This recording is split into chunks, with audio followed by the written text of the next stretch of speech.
Okay. Oh, wow. Okay, very good game here. I'm following right now Crotexian 2210, and he's playing against Yakov N. So this should be a very good game. And both players, GM on the black side, Yakov is a very well-known ICCer and great blitz bullet player, you name it. Very logical player, and I believe he'll be playing in the upcoming U.S. Championships.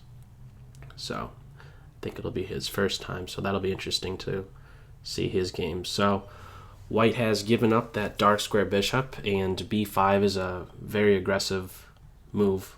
Two purposes behind it: grabbing some queenside space, not allowing c4 to be played as easily, of course, fianchettoing the bishop.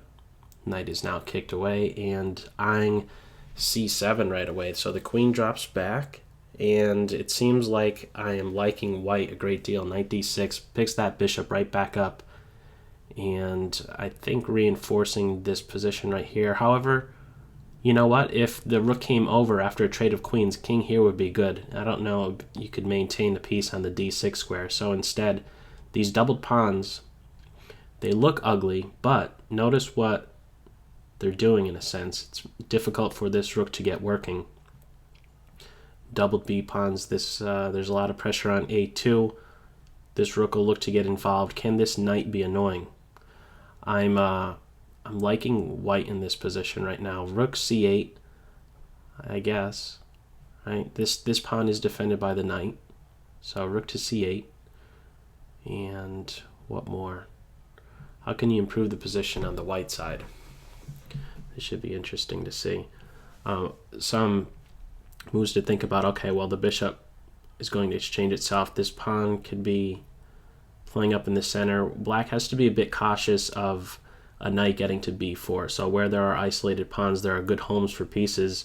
And this is the idea, to put the knight on d3 and then to get this point. But the knight is there to defend. So we're at a standstill here. I guess there's the potential to double up on the a file, and we are going to be seeing this. The rook has a lot of lateral influence, and this knight, well, if you can't crack through it, b4, this is going to be problematic. Any pawn push will end up splitting these three pawns.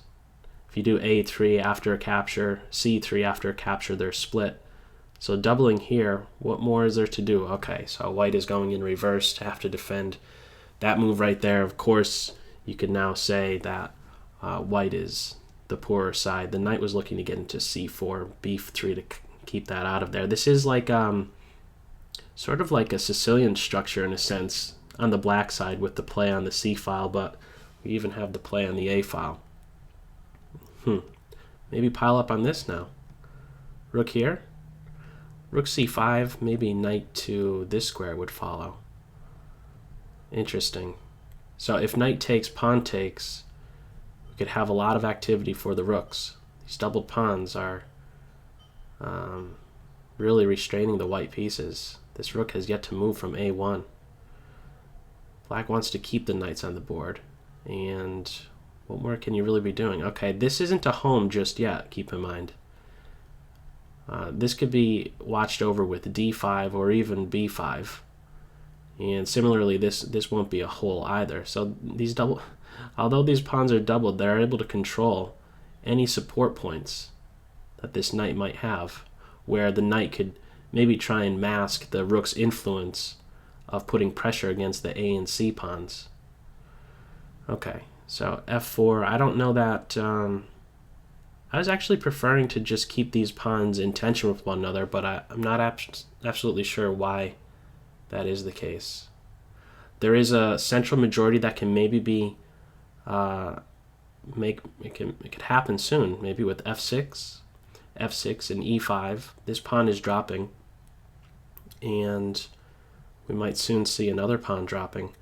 In fact, knight e5, if this is working out, actually it wouldn't be really working out. Knight here, knight takes pawn, hits the rook and defends c2. Grabbing some squares with g4. And, okay, most natural, king f3, you have to watch out for a 4. King g3, you're still in a pin. This pawn push, I don't know how problematic it could be. You just let that sit as white. So how do you make improvements here for black? This knight can't move just yet. One thing I'd be looking to do as white is to try and attack this knight with the rooks, but that's not possible. To try and remove the defender of this point. Could have a couple captures or just an immediate piling up on this point. You can't push. White is putting a lot of pressure on this center, and this king is more tactically vulnerable than the white king. So, okay, this is defended. If the rooks double, then the pawn pushes. I think, oh, knight takes pawn is available. Is it not? Knight takes pawn. This rook is in a pin. Oh, nice shot right there. And black is in some trouble here. King here seems like the most natural move. Watches over this pawn. The rook is now hit, and the knight, that ever so tricky knight, is ready to centralize itself with check. 1 minute 40 for black. This, by the way, 2405, is a very low rating for Yakov. He's, I believe, been over 2700 on the 5-minute rating. So, okay. Pair of rooks. If the rooks are captured, this knight recaptures, of course, defends the pawn, and then white has to watch over this. So what do we do here? Check. Oh, okay, nice. There was a lot of that. That's why a lot of time was being taken right there. There was a lot of calculation. When the knight takes the pawn, white has to see that they're going to now be in a pin. Is there a way to successfully get out of it? Black. I don't know that this knight has really been an aggressive piece the whole game. It's been having to babysit this pawn for quite some time, but right now the king is there, and rook right here is being threatened. Rook check followed by rook takes knight. Is there even a convenient way to stop rook to d5? It seems like this rook is in a good position, but surprisingly enough, this rook is defending the pawn and is an aggressive piece. It's still a multi-purpose piece. The rook is here to defend the knight, stopping the loss of material with, again, rook d5 and rook takes. There might still be this, though. Rook check, king here. Rook takes knight. And then there might be a fork on that g8 square, but we're not having that. Oh, that's just game over. There were two threats in mind. That was sneaky. Pawn push, check, and then the rook is lost. Very nice. So, oh, and the game ends just like that. Wow. This clock is still running, but this game is over. There's some little glitch here with the software that I'm using, but wow, what a nice finish. Back and forth game. Black had a lot of pressure again, despite those doubled B pawns earlier in the game. That black king ended up getting in trouble with still so many pieces on the board, 2 rooks and a knight. White was able to make use of some tactic. Anyhow, that's all for this video. This guy is still going to go at it, but I'm going to stop here. And as always, I hope you got something out of this video. Take care. Bye.